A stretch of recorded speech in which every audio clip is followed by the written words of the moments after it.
Hello, তোমরা সবাই কেমন আছো? আশা করি অনেক ভালো আছো। আর আজকের ব্লগটা একটু অন্যরকম। আজকের ব্লগটা হচ্ছে কার্তিক পুজো ব্লগ। আর এই হচ্ছে আমার বাড়ির আসল কার্তিক, আমার ছোট্ট ছেলে আর্য। আর এই হচ্ছে গোপাল, আমাদের ছোট্ট গোপাল। এই হচ্ছে আমার কার্তিক। আগের বছর বরের বন্ধুরা যেহেতু কার্তিক ফেলেছিল, সেই জন্য এই বছর আবার পুজো করতে হচ্ছে। আর আরও 1 বছর করতে হবে, 3 বছর মোট।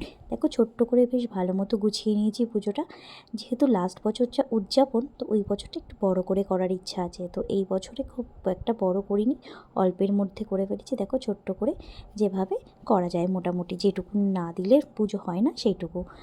মোটামুটি খাবার দাবার যা নাড়ু মোয়া, লুচি সুজি পায়েস সব কিছুই দিয়েছি। আর একটু ঘরোয়াভাবে করে নিয়েছিলাম খিচুড়ি, আলু আর ফুলকপি ভাজা করে, ডাল ভাজা করে 1 গামলা খিচুড়ি করে নিয়েছি আমাদের বাড়ির লোক সবার জন্য। আর তার সাথে ছিল হচ্ছে চাটনি, আর ছিল বাঁধাকপি। আমার ব্লগটা কেমন লাগলো তোমরা প্লিজ লাইক কমেন্ট শেয়ার